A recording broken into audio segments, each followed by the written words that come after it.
What's going on, everybody? This is Political Frenemies. I'm Chris Newton. I'm an academic and a former Tory defence policy advisor. On the other side of the screen there is my regular co-host, Mathew Hulbert, Lib Dem activist and former councillor. And joining us is another returning guest. It's former Tory special advisor and talk presenter, Peter Cardwell. How are you doing? Very well, thanks, Chris. Hope you're both well. Yeah, really good. Yeah, really busy at the moment. Just lots of things going on. Just beavering away as usual. And how are you, Mathew? I'm good. I'm looking forward to heading off to Lib Dem Conference later today. Yes, folks, it is still happening. You might have heard absolutely zilch about it on the media, but it is happening this weekend in Bournemouth. So I've got this morning, this recording as we're recording Friday morning, and then I've got work, and then I'm headed straight off to Bournemouth, and I arrive there about 10 o'clock tonight. So not particularly looking forward to the travel, but I'm looking forward to the conference. Excellent, and hopefully we'll talk about that a little bit later. We've got a packed agenda today, and we've only got an hour to get everything in, so we better get started quickly. We're going to talk about Peter's new book, Political Animals. Then we'll look at the Trump state visit and Keir Starmer's week. Then we'll talk about the various defections to Reform UK. The goings on in your party as well. Apparently we had a request for that one, so I suppose we better talk about that as well. And yes, I suppose we better talk about the Lib Dem Conference as well. And Mathew will be previewing that towards the end of the programme. So we've got to get that in. Let's get started, shall we? Okay, so we've got a new book coming out, which Peter has written. It is called Political Animals, The Secret Life of the Political Pets of Westminster and Washington. It's published by Biteback Publishing, and it's out this week. So we'll provide a link in the description, and you can go out and buy it. So Peter, this is quite, I think, quite an original idea. It's quite a different idea. It's quite a unique take on a political book. Obviously, I wasn't, when I first heard you were going to do this, I wasn't quite sure there was going to be enough material there for a book, but clearly there is, and you go back sort of in history. So what's the book about? What do you cover essentially, and what inspired you to write this book? Well, Chris, it's really interesting you mentioned that, because I wasn't sure there was enough material, and there were times when I was writing it over the last sort of 6 or 7 months that I thought, hold on a second, is there going to be enough here? And every single time I kind of picked off another layer. There was so much more to it. It is simply, as it says, about animals in politics. Throughout history and currently, there are 4 prime ministers who have made contributions: David Cameron, Rishi Sunak, Boris Johnson and Keir Starmer. So there are various others as well, various other politicians. There is a Liberal Democrat in there, Mathew, don't worry. So Steve Darling and his dog Jenny are there as well. Beautiful dog who I've met on a couple of occasions now, guide dog. So yes, it is really a canter through the history, and there's so much history as well. There was an alligator that was thrashing around in the bath of the White House. We talk about the Kennedys and their ponies. Churchill has a whole chapter to himself. He is the politician I came across who was so much into animals. He had cats, he had dogs, he had butterflies, he had foxes, he had a platypus at one stage. He had a parrot that he brought to Monaco at one stage that flew out the window. There are so many kind of stories, but also particularly because in Whitehall there are loads of mice, and there have been for many, many generations. In fact, even back to Cardinal Wolsey, which is when Whitehall was kind of established, around that time anyway. He had a cat which is immortalised in a statue to him, which is now in Ipswich. But more recently, of course, we've had Larry. He is still there. He's on his 6th Prime Minister. In terms of the actual inspiration, as you asked me there, Well, I was a reporter even before I was a special advisor. I was a reporter for various outlets, including Good Morning Britain. And I spent quite a lot of time just standing around on Downing Street. Yeah, it's exciting when things happen, but there's a lot of time, as we all know in politics, there's a lot of hanging around. And I was hanging around and sort of got to know Larry and at that stage Palmerston as well, the Foreign Office cat who now, believe it or not, lives in Bermuda with the governor of Bermuda. But I took a few photographs. They went online and just got a huge reaction. And I realised that this is a way to actually talk to people about politics. This is a way to perhaps give people a bit more information about politics as well. And there's so many sort of scandals and interesting aspects of it. Tony Blair said the biggest scandal of his first year in office was getting rid of Humphrey the cat, and how many people were very, very annoyed about that and thought at one stage there was a suggestion that Humphrey had been killed. So there was, it's a really interesting area. There's so many different stories.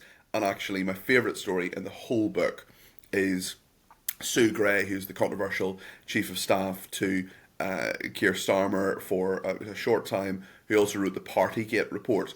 And on the day after the Partygate report, she got a phone call to her office saying that there was an animal shelter, and they call their animals that come in. Of course, they need new names all the time because they have animals coming into the shelter all the time, and they have, Beyonce the dog and sort of various celebrities who are being called, Danny Dyer the butterfly or whatever.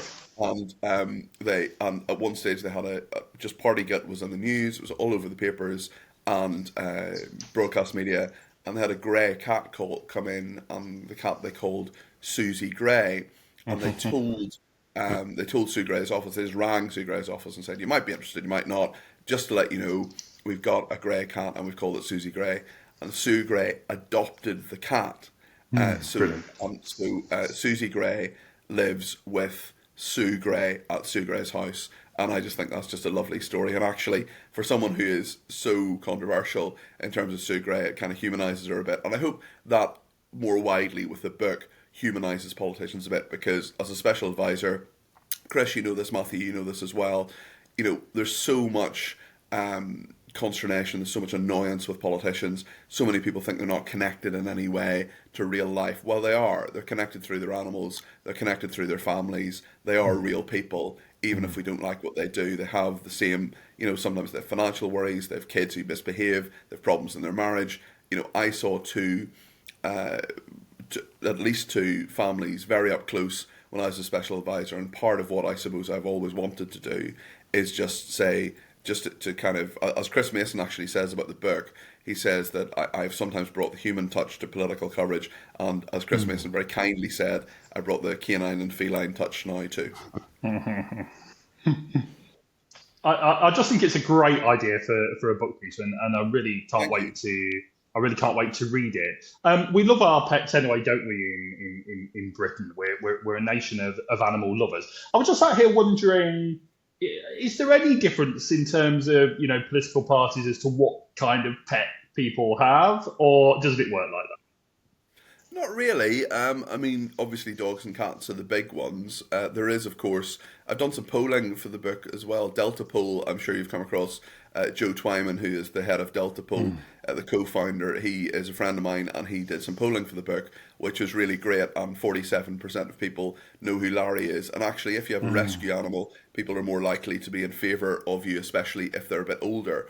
Now, I don't think, and I'm not naive enough to think that people are going to vote for someone simply because they have a dog or a cat, but actually there is, people do feel more disposed to people. We make snap judgments about people all the time. If they have a dog or a cat, well, that's something that sometimes makes us like people more, especially if we happen to be a dog or a cat person.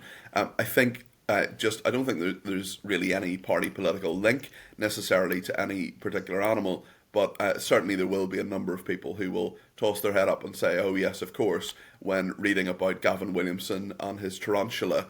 He gave me an interview about Cronus the tarantula, who's still with us actually. Cronus is a girl and is now 12 years old, so still with us. Not in the Chief Whip's office anymore, of course, but nonetheless, I think some people will say, "Oh yes, evil, scheming Tory," which Gavin Williamson is not, of course. He is a Tory, but he's not evil or scheming. But having Cronus there was something that added to his image. And you mentioned Larry there, and much to my sadness, the two times now that I've been on Downing Street, I didn't manage to spot him, which was really saddening. So I was I think hoping how to. devastated Larry's going to be. I know, not getting to From meet his me. perspective, maybe. I'm sure he'll live. But what do you think about the fact that obviously there's the Twitter account kind of version of Larry, which is obviously run by a human being, but which is so kind of adorable. I find it adorable because it seems that Larry in that account is quite left wing, which I quite like. But what do you think that? I mean, obviously we appreciate that is a human being doing that, but it does add a kind of something, doesn't it, to the Larry appeal?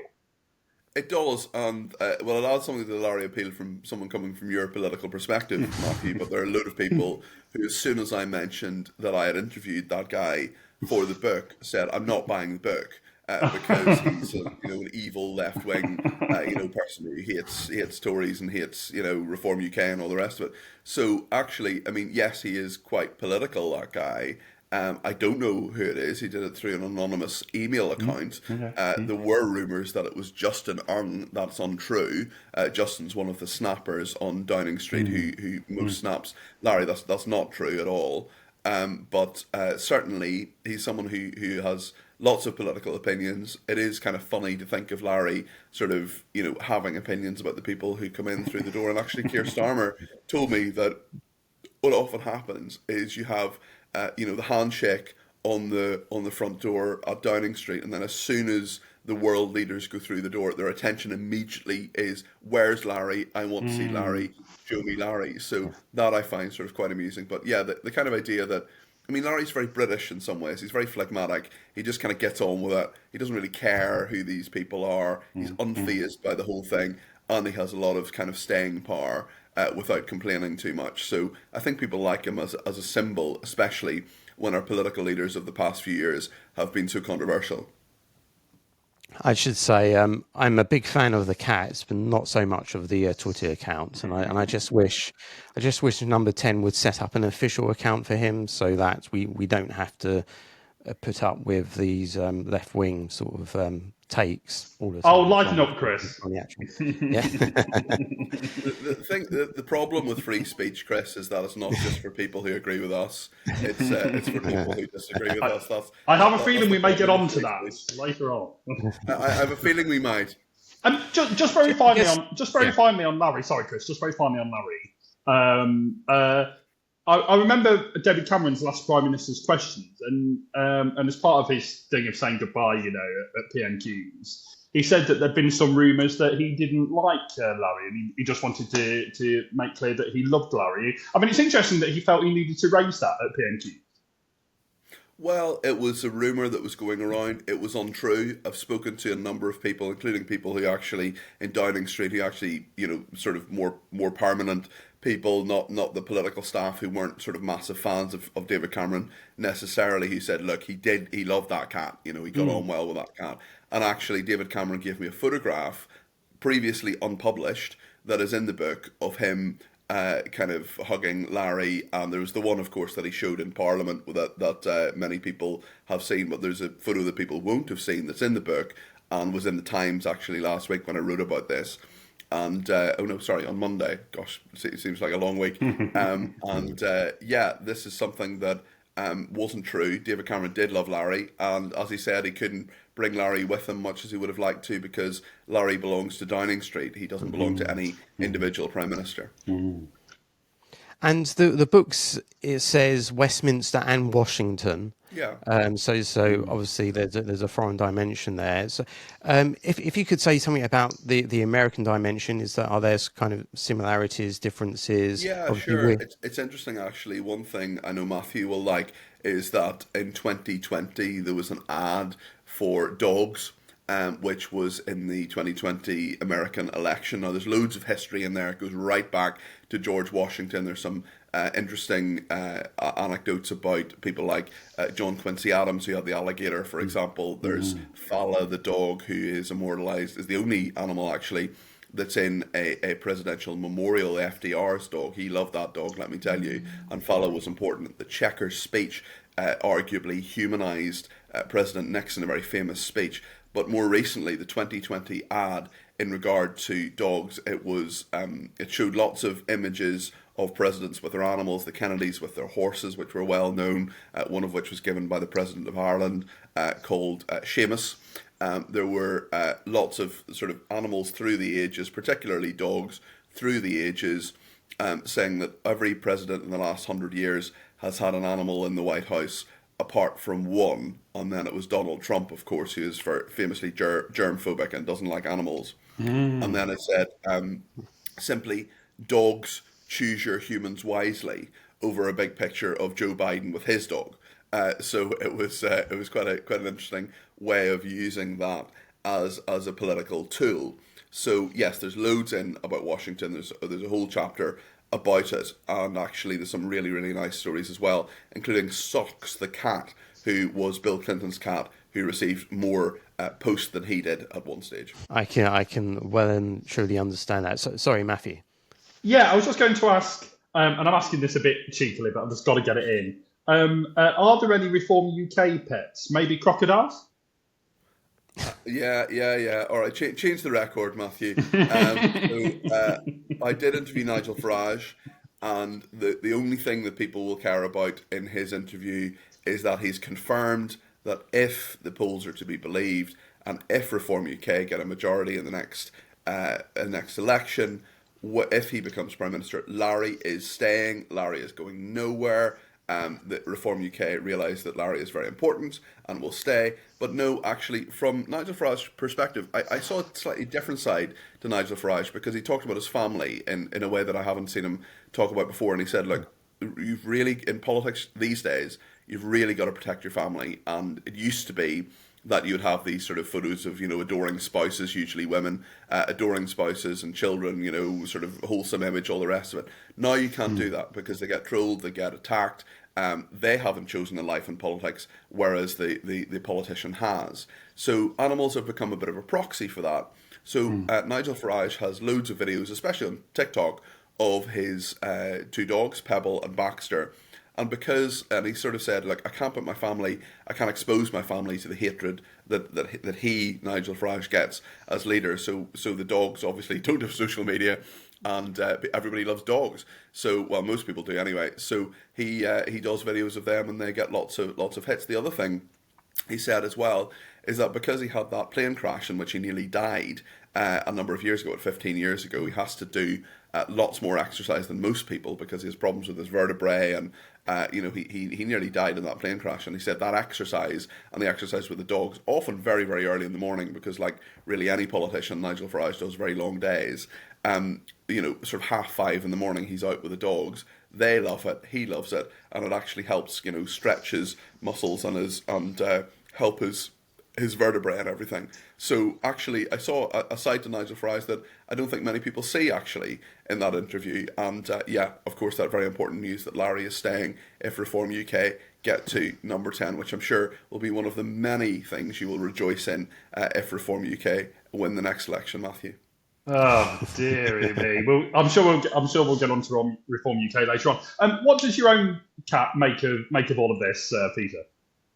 Nonplussed. I mean, he was my chief typing prevention officer when I was sitting trying to type this out, and he really, he's a lovely cat. He's a rescue cat. His name is Jack, and I love him very, very much. He's my best buddy. But yeah, I don't think he's even going to read it. What loyalty, eh? What loyalty. Absolutely so can't wait to read your book, Peter. In fact, I'll pay, obviously, but I might even get you to do a signed copy, perhaps, for me. Of course. Obviously, Lib Dem Conference comes first and is the priority for all of us as a nation, but you personally. But after that, Matthew, you can get into it. He's mocking Lib Dem Conference. Can I point out to both of you that I'm going to put it this way. I also have a book out at the moment. Well, kind of. So this is Ian Dale's latest book. He produces many every year. I don't know how he does it. But his latest one is on, bless him, is on British by-elections. And there's 80 odd by-elections that are covered in that. Each has been written by a different author, and I am one of those. So I've written about Congratulations, Matthew. Thank you. That's It's my first time ever in a published book, so really excited about that. And so I've written about the 2016 Batley and Spain by-election, which was a really difficult one to write about, given obviously what led up to that, the murder of Joe Cox. But it made it a very interesting one to write about as well. So that is also available, folks, from all good books. Well done. I have some of Ian Deal's other books, and that's on my list, so I will go and read that, and I'll certainly read your chapter, Matthew. Well done on that. Cheers. And saying that, we'll put both books in the description, so that's you can buy that. And certainly Peter's book. If you're interested in politics, interested in animals, or just want a lighter sort of book about politics, ideal for Christmas, I think. I hope so. That book. So it's Christmas, a little way off, but you know how quickly time goes. It'll soon be here. So, oh my goodness. Yeah. So yes, so like do Lib Dem check. Conference, it gets earlier every year. This is a running theme this weekend. Well, I mean, this might be the most coverage it gets. Yeah. Okay, right. Shall we move on to the week's news and the week's political developments, and let's talk about Starmer's week first of all. Obviously, we had the Trump state visit, and this was within a week where Starmer continued to face a myriad of difficulties, continued questions over Mandelson, the resignation of his director of political strategy, and there's been some sort of bad sort of borrowing figures that have come out today, recording on the Friday as well. And a poll last night put Labour at 16% as well. So not a great week for Labour in that sense. But turning to the state visit, first of all, is this like one of the few things that Starmer can chalk up as a success this week, Peter? What do you make of the state visit and how Starmer sort of handled everything? I think he probably can chalk it up as a success. I think most of, not all of, but most of the press conference yesterday was pretty successful for Starmer. The thing is that there are very few votes in foreign affairs, and whilst he might like being a statesman, as many politicians do, and bestriding the world stage, he's off to the United Nations General Assembly next week, for example. Controversially, he's going to recognise a Palestinian state. That is, look. The visit I think went well. The King and Trump, Trump especially behaved himself and didn't cause too much consternation, too many problems, which is always a risk. The only thing that's predictable about Trump is his unpredictability. So that was fine, but the problem is that everything else isn't fine. The problem is that for Starmer, he's really trying to cut through. I'm failing on that poll rating. I'm not surprised. Also, his own rating is minus 50 in terms of approval versus disapproval of the job that he is doing. He's not personally popular. He's a liability to his party. He's done a reshuffle and got no bounce out of that in the polls whatsoever. And the bad news keeps coming. You mentioned the borrowing figures, productivity figures in the last couple of days. Growth this time last week, 0%. I mean, this is a party that bet the farm on growth, that said that growth was the way they were going to get through. Growth was going to rescue the UK economy, and money only comes for budgets for the public finances from 4 different places. It comes from growth. Well, we haven't had that. It comes from borrowing, which Rachel Reeves says would break our fiscal rules. It comes from moving it from other pots, which of course you can do, but doesn't really mean that the money works harder for you necessarily. And of course it comes from tax rises. So the only thing left really is tax rises. And whilst she may in the budget try to massage that and say, well, we're going to take money off things like fuel bills, which would be very welcome for many people, of course, but the money has to come from somewhere. And the problem is there is a black hole. There are many economists who say that the black hole is anything from between 20 to 40 to 50 billion. There are other economists, not many, but some, who say that actually things are so much worse than we think they are, and there might have to be a bailout by the IMF or someone else because things are so bad. So economically, socially, politically, just had a huge march of people who are opposed to the government in lots of different ways. The Unite the Kingdom march last week. There are lots of people who are very, very unhappy with Keir Starmer. And yes, like a bit of pageantry and a bit of standing with the President of the United States saying, yes, isn't it all marvellous? That's fine, but it's not going to change things. How much trouble do you think Starmer is in politically, Peter? I mean, it's much more difficult, isn't it, to remove a Labour Prime Minister than a Conservative one? Is that right? Yeah, you need about 80 MPs to be against him and to sort of sign some form of motion against him, a no confidence motion. It's harder than in the Conservative Party. The real likelihood is that they're sort of persuaded to go and they're told their time is up, rather than a sort of mechanism that happens. He also, I mean, Lucy Powell is someone who is way out in front against her rival Bridget Phillipson for the deputy leadership of the Labour Party. That's going to be a thorn in the side as well. She's already said that she disagrees with some of his economic policy.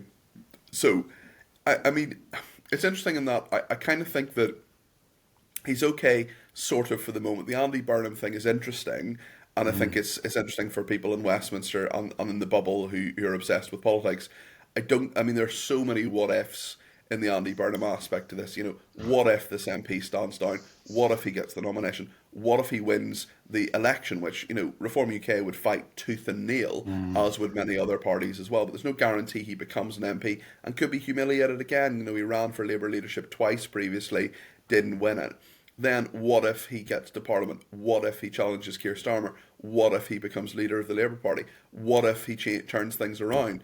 I mean, it's very, very hard to turn things around, especially when Reform UK are so consistently ahead. Over 70 polls now that they have had a lead, usually 10 percentage points or more. Some of them saying they'd be the largest party, some of them saying they'd be a majority in the next election. Look, a lot can happen in 3.5 years. We know, of course, people were talking about Boris Johnson having a fifth term at this stage last time, and look what happened there. So many, many things can happen, but for Starmer, I think, there are just so many aspects of what is happening. And actually, I've tried this. I've tried to be fair in my talk interviews. Any Labour MP I have on, I say, what have Labour done in the last 14 months? What have they actually done that's positive? The international affairs stuff, you can talk about that if you want to. Domestically, what have they done as politics? And the thing they often talk about is breakfast clubs. Now, I don't want any kid to go to school without breakfast. I don't want any kid to be hungry or not to learn well. But I think we can agree that there are bigger issues than breakfast clubs in schools. Isn't it fair to say, though, Peter, that actually one of the, I mean, obviously from their perspective, you can disagree politically with what is being done, but one of the people that it was said was delivering well was actually Angela Rayner at the Housing Department. And she's got... Yeah, I mean, I don't think the housing department is going to build 1.5 million homes. So the thing with Angela Rayner is that she was a politician who connected. Whether you loved her or loathed her, I think people had an opinion on her, and certainly she was someone who reached the sort of Heineken politician, reached the parts that others couldn't, including Keir Starmer. Very human politician. Look, there was a scandal. She should have gone. She did. But she is a loss. There's no doubt about that. And certainly with housing, it's funny with Angela Rayner because I think a lot of people expected her to be very loud and out there and all over the media and not deliver very much. Well, yes, she delegated quite a lot, especially to Matthew Pennycook, the housing minister, but nonetheless, I think she did concentrate on her department and on doing things rather than necessarily being everywhere and being a voice of the government. So I think she is a loss, and it'll be, I think there are quite a number of cabinet members who would love to have her profile, would love to have the warmth and the kind of goodwill that so many Labour members and some members of the public as well had towards her. Some people hated her and thought she was dreadful and a really bad representation of Britain, and that the scandal showed that she'd lost touch with her working class roots, and she thought that she was better than other people and didn't have to play by the rules and whatever. I mean, those are certainly opinions that I've heard, and various people have expressed those. The fact is that Keir Starmer is someone who doesn't connect. He does not connect as a politician. People don't like him as a Prime Minister. Some do, but most don't. minus 50 approval rating. That is really quite serious. And having someone like Angela Rayner in your back pocket to go out and to do the kind of warm and fluffy things, and actually, sorry, I don't mean to trivialise it by calling it warm and fluffy. I mean things that need the human touch. Let me recharacterise that and say things that need the human touch. The one thing that I think they really should have done is she should have gone with him to Southport when he went to Southport. I mean, he was heavily criticised for simply turning up, laying a wreath and not talking to people. Angela Rayner would have said, hold on a second, Keir, we're just going to talk to some of these locals here. Tell us what you think. Maybe shout at them, be really, frustrated. How dare you come here and take the glory or whatever. Angela Rayner would have calmed that down, would have listened to those people, would have had a human conversation rather than walking away. And I think that kind of touch is missing. There are some people who are real human beings actually in the Labour. You don't often see this side of them, but some people like Peter Kyle's a lovely guy. I don't agree with him politically, but he's a really nice human being. Also, Bridget Phillipson I've known for 20 years. She's very good with people as well on a one-to-one level. And actually, I think that, if that can be harnessed in some way, it can help Labour. Do you think, Peter... Sorry, no, go ahead, Chris. No, so I was just going to say, in an age where there's few characters in politics, I mean, Angela Rayner is one of them, and is a big loss to the front bench. So, sorry, Mathew, go ahead. No, I was just going to say, so where do you think this leaves the other person that is often talked about as a potential next Labour leader, and that's Wes Streeting? I mean, is he strengthened today or not, or does it really depend on whether he delivers on the NHS? I think Wes Streeting is a great communicator. I think he's Labour's best communicator. Actually, I've never seen him fazed by things apart from once when I interviewed him, and he was quite fazed by a question, but a lot of the time he isn't.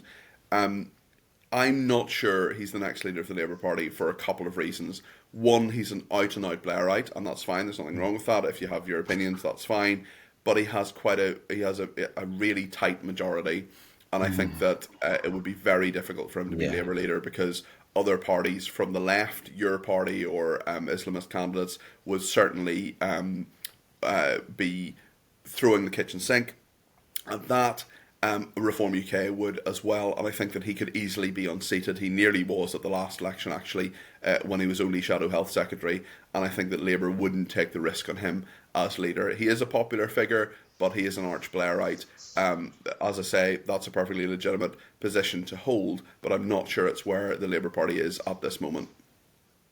I just want to ask one question on Morgan McSweeney, and I know this is a little bit inside Westminster, but and I'm sure all of our viewers and listeners know that this is the guy who is the Chief of Staff to Keir Starmer. An interesting thing reported by Sam Coates of Sky News this week, when he said that apparently it was considered, it was at least talked about during the kind of 10 Downing Street reshuffle that happened before the wider reshuffle, that Morgan McSweeney would be slightly demoted and would have to report into Darren Jones rather than directly to the Prime Minister. Now, that obviously didn't happen, but am I right in thinking, Peter, that just that being discussed rather means that Morgan McSweeney is probably sooner or later on his way out? Well, look, to lose 2 chiefs of staff in just over a year would be hugely embarrassing for Keir Starmer, and would mean the finger was pointed to him. The journalist I most trust on this is Patrick Maguire of The Times, who does know this stuff inside out. He's the #1 criminologist of the Labour Party. And in terms of Morgan McSweeney, he has an unrivalled power. He is someone who Keir Starmer has said on a number of occasions around the cabinet table, none of us would be sitting here today if it weren't for Morgan McSweeney. So I think he is a great campaigner. Whether he is a great governor, I'm not sure. And I think that there's always been this slight issue with the nuts and bolts of government. I think we've seen it from day one. They brought in Sue Gray to try to deal with that. That didn't work for Starmer anyway. If Darren Jones is the answer, I'm afraid, the question is not a good one. He is, of course, someone who seems to be able to get things done, but he's a deeply unpopular figure. It's interesting that a lot of people saw that as a kind of takeover of the Treasury. I actually think it's the other way around. I think it's the Treasury taking over number 10. You've got Darren Jones, who may well be the next Chancellor. Rachel Reeves, I think, will have to go at some stage, especially if she stands up on the 26th of November and starts contradicting herself from the previous year. That Rachel Reeves of last year, don't listen to her, listen to me, I think is going to be very, very difficult. You've also got a number of people like Torsten Bell who are much more important and influential now. I mean, I do not have faith in Torsten Bell, or Torsten Henriksen Bell as is his actual name. He changed it to sound less posh. I don't have faith in Darren Jones to be the answer to this, but they're certainly very powerful figures. But look, Morgan McSweeney is a survivor. He's someone who literally started as the receptionist at Labour Party HQ. He's now the chief of staff at Downing Street. If you think he doesn't know how to, see off a rival or to maintain his position, then I've a bridge to sell you. And also there's one constant as well between the Sue Gray days and the Morgan McSweeney days, and that is Keir Starmer. And it's Keir Starmer who ultimately doesn't have the vision. He has questionable judgment, as we've seen over the past sort of couple of weeks. So he must ultimately take responsibility as well for. Well, Chris, that's a really, really good point. And I think that so much of what has happened, especially with the reshuffle, it's all about Keir Starmer. It's all about Keir Starmer. And, a very senior Labour figure at one stage said to me, first, the Starmerites, they blamed the Corbynistas. They said, the Corbynistas, that it's all their fault. Then they said, it's all Sue Gray's fault. Sue Gray's the problem. We'll get rid of Sue Gray. Then they said, it's someone else's fault. It's the problems with the blob or the system or the civil service. Then they said, there's some problems in the cabinet. We'll have a cabinet reshuffle. At some stage, they've got to say, hold on a second, what's the constant between all those things? What is the thing that's been there the whole way through? And as you correctly say, Chris, it's Keir Starmer. It is, and I know we've got to move on very, very shortly to the rest of the week's politics, but ultimately I don't think it's a problem to concentrate mostly on the government. They are the ones that can do things. So perhaps just finally on them, Peter. I've said this on your talk show before. I mean, I gather that Keir Starmer kind of loathes the politics of politics. And I just wonder if you can do a job like that and have that as your position. It's a very good point, Matthew. And I think he's subcontracted that to other people like Morgan McSweeney. That's fine to some degree, but you've got to do the schmoozing. You've got to do a bit of backslapping. You've got to be nice to people you don't like. You've got to take things on board and go, that's a very interesting idea, whilst thinking at the same time there's absolutely no chance that's ever going to happen. And be just a little bit kind of clubbable and talk to people and backbenchers. I mean, he didn't even sack the people in the reshuffle who were losing their jobs. I mean, just man up and have the ability to sit down with someone and say, look, I'm sorry, this isn't working. There's got to be a change. You've got to go. He didn't even do that himself. And actually, he has very little connection and seemed to be very remote. The question I often ask a lot of Labour MPs is, when's the last time you had a reasonable discussion with Keir Starmer? Now, okay, there are over 400 of them. It's not going to happen every single day. That's impossible. He's running the country. I get that. But there are Labour MPs I know who are new MPs elected in 2024 who've never had more than a hello with Keir Starmer, never had more than oh yes, blah blah blah, I'm the quick chat. And really, you've got to listen to your MPs because they're the ones who will make or break you. Let's move on to Conservative politics now, and there's been some very interesting developments. We've had the defection of Danny Kruger, Conservative MP, former shadow DWP minister, from the Conservatives to Reform. We've also had former Tory MP Maria Caulfield also defecting, and also a Labour councillor as well, so defected, I think, yesterday as well. But obviously the key defection here is Danny Kruger's. Is this a significant, a pivotal moment in terms of the balance between Reform and the Tories in centre-right politics, Peter? I think the Tories should have taken it a bit more seriously. We had Kevin Beano sort of say, oh, well, fine, whatever. They don't have that many MPs. They also have, someone like Danny Kruger, not exactly a household name.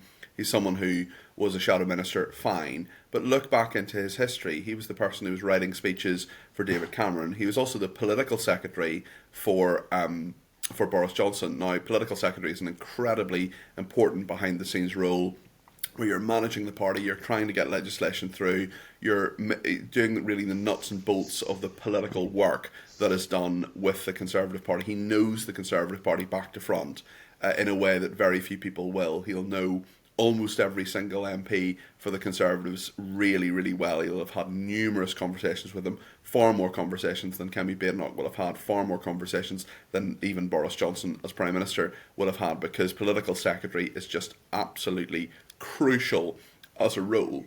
Now, if he thinks the Conservative Party is finished, well then that is a big signal, and I think that a lot of people will take his lead. He's someone who, as I say, isn't hugely well known, of course, over assisted dying on sort of social issues, some would say moral issues. He's pretty well known. He's known to be quite an erudite speaker. I've interviewed him a few times. I've always found him very polite and quite reasonable to talk to. The problem, I suppose, is that he's now, he's a serious person, and you can't just write off. There are loads of people who love to write off Reform UK and just say, oh, they're not serious and they're not, they don't have any clue and they don't really know how things work. Well, Danny Kruger does know how things work. He knows how government works. He knows how political parties work. He knows how you can grip power and keep it. And the fact that he's in Reform UK, I think, is a very significant thing. Far more significant than Nadine Dorries or even Andrea Jenkins or Maria Caulfield joining. There's now something like 13 ex-Conservative MPs who've joined Reform UK. You can write it off and say it's rats leaving a sinking ship, or they're more concerned about their own thoughts, or they're more concerned about coming back in the next election, or whatever. That's fine, and those thoughts will go through their mind as well. But it's also a real endorsement of Nigel Farage's message, and whether you love it or loathe it, he is someone who's cutting through, he is someone who's connecting, and just look at the polls, he's way out in front in more than 70 polls. Every single published poll this year in 2025, Reform UK is winning. In terms of Danny Kruger, I should just say that I much prefer his mum, Prue Leith, of the Great British Bake Off. There's dangers for Reform UK, isn't there? Here, though, Peter, that they're supposed to be, this new force, the insurgents against the Uni Party, as they call it, and yet here are all of these Tory retreads that he's accepting into Reform. That's a danger for him, is it not? It is definitely a danger. You're absolutely right to identify that, and I think that already, for example, Nadine Dorries, who was the number one sort of stan of Boris Johnson, Boris Johnson is a hate figure for many in Reform UK because of immigration, because he didn't deliver the Brexit they wanted. For example, he is a hate figure, and to accept someone like Nadine Dorries and actually have her kind of as part of Nigel Farage's speech, she came in the middle, did a bit of a speech, went off, and then Nigel a very Farage lukewarm reception. Yeah, I think so, and I do think that there is a danger here. Danny Kruger is someone who, he's not going to be front and centre. He'll do a few interviews and things, and they'll put him out every now and again. But really, I think he's going to be behind the scenes. He's going to be part of their preparing for government unit, and he's going to be talking about how you essentially battle the civil service to get things done. And there is going to be a lot of resistance to what Reform UK does. I will stand up for the civil service. There are a lot of people in my programme who ring in or text in who say they hate civil servants and think they're all, Ramoner lefties. Some of them are. But in my experience of 3.5 years working in government, most civil servants were actually pretty decent people who wanted to do the job of government and to do what the government told them to do and what their mandate was. So I will stand up for sort of 95% of civil servants. There are the 5% who are the blob, who do try to thwart things and to do try to stop things. But I do think you're right, Mathew, from Reform UK's perspective, this is a risk for them. Every party's a coalition, and managing that coalition is a very difficult thing, which Nigel Farage previously has shown that he has difficulty doing. The corpses politically are all over the place of people like Stephen Wolfe and what was her name? Suzanne Evans, yes, Suzanne Evans. Loads of various people. Ben Habib, gosh, he hates some of the heat of 1,000 suns. There are so many people who've fallen out with Nigel Farage over the years. I just wonder when you have people with, I don't want to say massive egos, but I just have the sort of strong personalities of Nadine Dorries and people like that, how you keep those people on board. That, I think, is going to be tricky. And actually, already, we've seen, Rupert Lowe, big problems. James McMurdoch was a bin fire as well. and they've gone, down they've had 6 people elected for Reform UK, the 5 MPs at the moment. It'll be very interesting to see how that continues. Do you think that any? Sorry, Chris, go ahead. Yeah, I mean that's a fair point about the fallings out and so forth, and Matthew, you make a fair point as well about the Tories. He doesn't say that very often. If you're going to present yourself as the real Conservative Party, then you're going to attract a lot of Tories. So but also it's the classic thing of people like Nadine Dorries saying, I haven't left my party's left me. That's the sort of classic thing. Look, there people say, oh, isn't this all about them just wanting a seat, or Nadine Dorries wanting the to become a baroness, which I'm sure we were all deeply, deeply sorry she didn't. And she went on and on and on and on about it. It just, no one cares, Nadine. But I do think that may well be part of it. There will be people who definitely want to. I mean, Jake Berry is a classic example of someone who wants to come back in the next election. That's fine, that's okay, but that will only be part of his motivation. That will be part of it, but it's not all of it. And I think we need to be realistic about where Conservative politics is in this country. But my question is, it's something I raised in other outlets earlier this week, that have these people ceased to be economic conservatives? Because the fact is, you look at what Farage and his lot are promising, and there's a lot of really big spending, and that is because Farage obviously sees it as beneficial. That a lot of it, he knows that a lot of his base, especially a lot of the working class base, actually want to see money put into the NHS, etc., etc., etc. And so he has this big spending thing, but then here are these Tories who are all about tightening the belt straps. Are they though? I mean, I just think that, if you look at the record of the Conservatives in government over 14 years, they spent a huge amount of money. Austerity wasn't even really austerity. That's a whole other argument we're going to have some other time. But I mean, certainly there were, they spent an awful lot of money, and I think there are people who have sort of what they would see as their principles of low taxation. But there wasn't low taxation. There's the highest taxation as a proportion of GDP since the Second World War under the Conservatives. That happened. They will say, oh yes, COVID, Ukraine, etc. But actually, it is a choice to tax.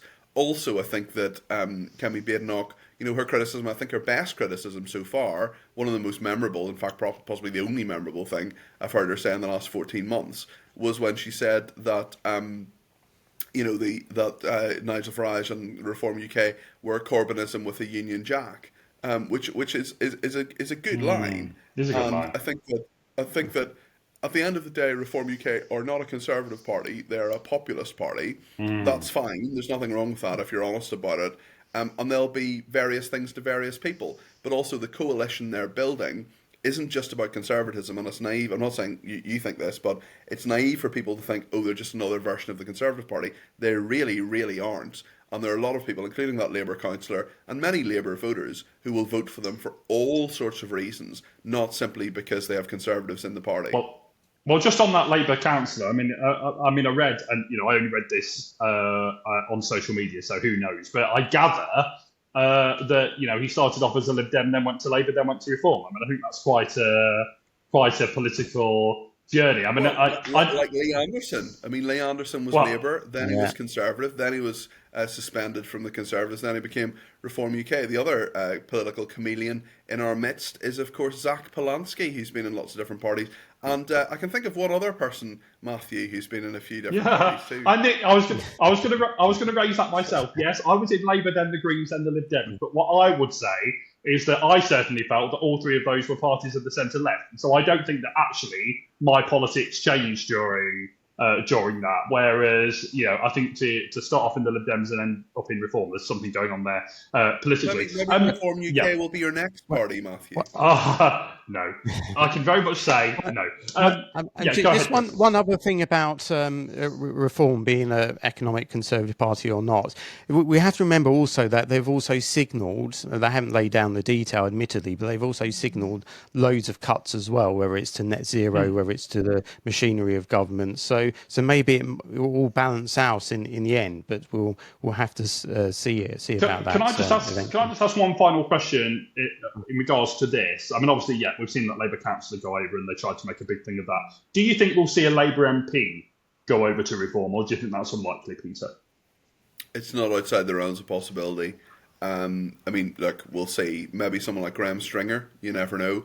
I don't think it's going to happen with Graham Stringer. Actually, that's unfair. But listen, desperate people do desperate things, and certainly Reform UK would love a Labour MP to come over. It's sort of what they essentially want to do electorally is build some version of the 2019 coalition again, to say to people, lend us your vote, give us a try. The uni party, as they would put it, that this narrative that is taking hold, that the Conservatives, Labour and Lib Dems are all the same, they all believe the same thing. We know that's not true, but many people don't believe that's true. They'll all do the same thing. They've all been in government in the last 15 years, so they'll all do the same things. What you need is radical change. It doesn't matter where you're from, your background, it doesn't matter how much money you earn, it doesn't matter where you live in the country. If this sort of Boris Johnson style 2019 coalition can be built for Reform UK, well then they're off to the races. Yeah, and it's that classic coalition of the Shire vote plus the socially conservative working class vote. That's the formula that's always worked for the Conservatives and now potentially for Reform UK as well. Very quickly on to the last two remaining parties. So there's been sort of shenanigans and fallings out over in your party. Zara Sultana accused Corbyn of overseeing a sexist boys' club. There's been issues about she issued this membership portal, and then the other people sort of withdrew it. What do you make of all of that? And is the party or your party over before it started? Unsurprisingly, it's total shambles. I mean, anything involving Jeremy Corbyn usually is, and Zara Sultana throwing her toys out of the pram. I mean, it's gone from your party to whose party. They seem to have taken Jeremy Corbyn off it was one of the directors. You've got these pro-Palestinian MPs who are part of it as well. It's just a total shambles. Yesterday was one of those days that, had it not been for Donald Trump on the state visit, the media would have been all over this in terms of all the different shenanigans, all the different statements going backwards and forwards. It is just, we're getting into People's Front of Judea versus the Judean People's Front kind of territory here. And I, for one, am delighted to see it happen because, I think Jeremy Corbyn is one of the most dangerous people in Britain today.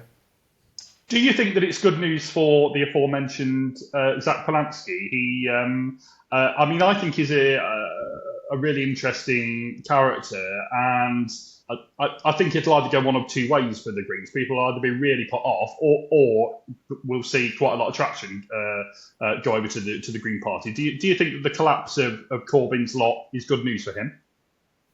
Yeah, I do actually. I think the Green Party will have some traction. I don't think they're necessarily going to have many more MPs at the next election, but certainly they are more popular than they ever have been electorally. Zach Polanski is someone who is, never going to shake off the fact that he once said that women can think their way to larger breasts. Also, I mean, that's sort of a funny thing. The thing that is much more serious is the deputy leader of the Green Party, who has some really, really dangerous things to say about Jewish people, and I have a lot of concerns about him. The Green Party is a party I would never support, but I understand there are a lot of people who do, and I think that if you're looking for a left alternative to Labour, which many people are, and some of the polls would indicate that Jeremy Corbyn's party could have got even 10% of the vote. If they're in disarray and they can't organise themselves, and the Green Party can, well then there is a constituency there that is ripe for representation and votes. So yes, I think Zach Polanski will be very happy about this. I think we've got a little bit of time left because I know Mathew has to go very quickly. So I think I better hand over the last section of the show to Mathew. This is exciting stuff. Lib Dem Conference. Oh, the mocking! I thought of Little Elf this week. The mocking tone in Dr. Chris's voice. So this weekend it is Lib Dem Conference, Saturday, Sunday, Monday, Tuesday. in Bournemouth. I'm there Saturday and Sunday. I'm really looking forward to it. I mean, say what you like about party conferences and my party conference, but it's a lovely chance to catch up with people that you've often not seen, possibly in a year or a few years. So I'm really looking forward to catching up with Lib Dem friends. Look, our big challenge over the next few days, and I said it on Peter's show on Talk on Saturday, and I've been very public in saying this, is that it'll be so easily ignored. And we're just not saying anything as a party particularly interesting. And obviously it really saddens me to say that. But when you're in a political world of the likes of Nigel Farage and the likes of Zach Polanski, these people that, whatever you think about them, know how to get attention, know how to be bold, know how to hold press conferences and get attention. Just being very nice and very moderate isn't particularly sexy. It might be nice politics in the sense that we don't tend to say anything that's greatly offensive.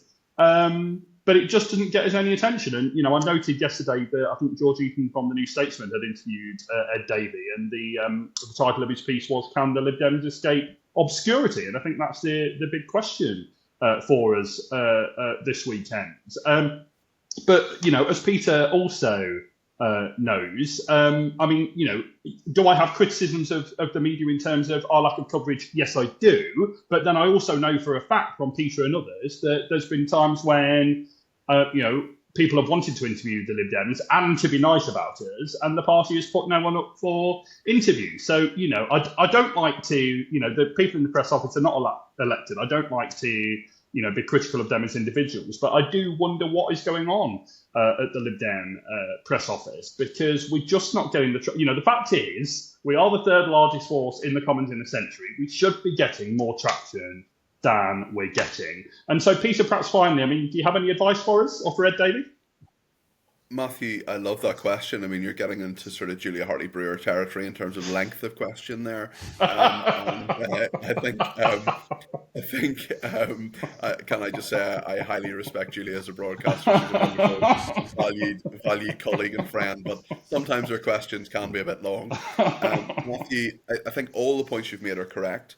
I've been to Lib Dem Conference twice, and I really enjoyed it, and it was lovely, and actually it was probably the most enjoyable of the conferences I've been to. I have quite a number of Liberal Democrat friends.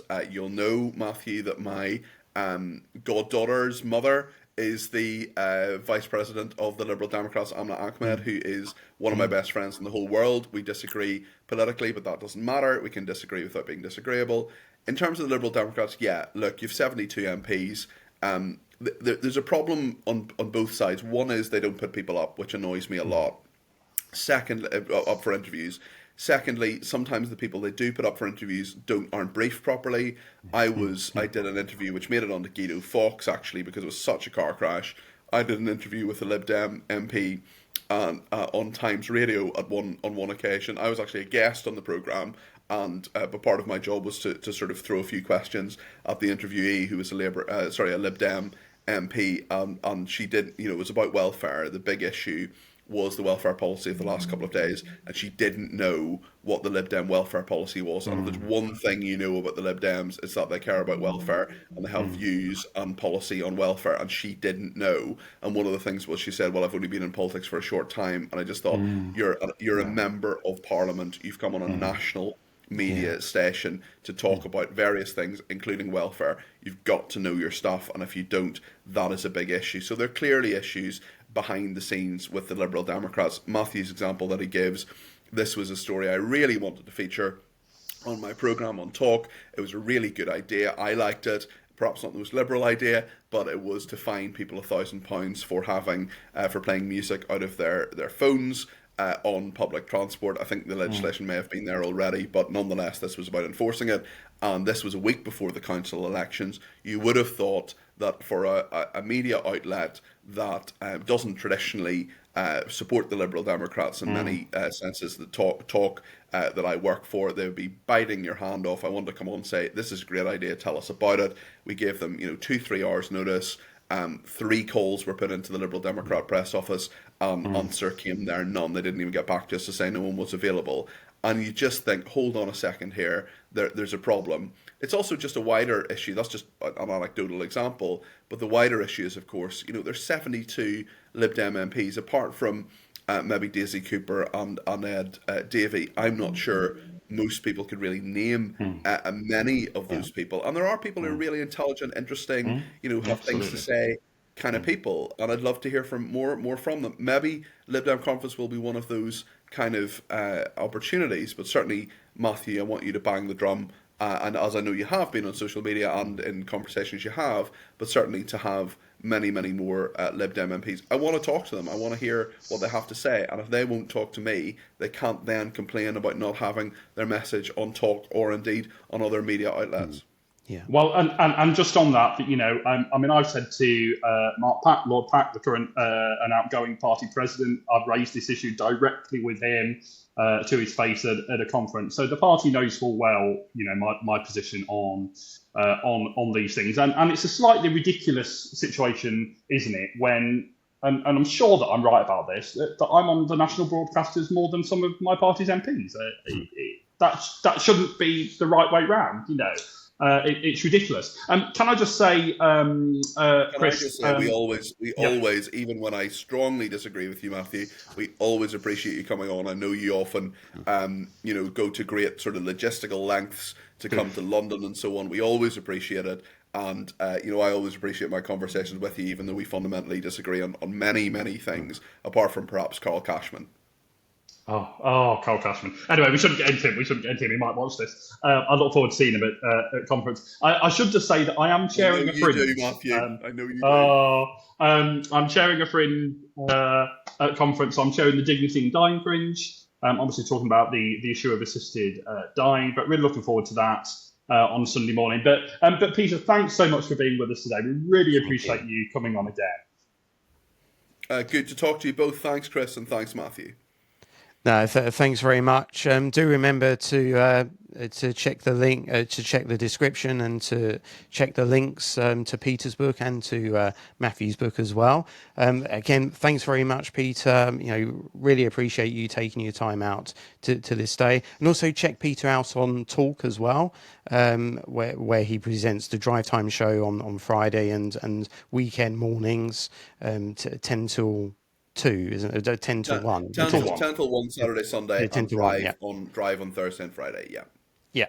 So by all means, please do check those out as well. But thanks, everybody. It's goodbye from the three of us. And join us again for another episode of Political Frenemies next week. Goodbye.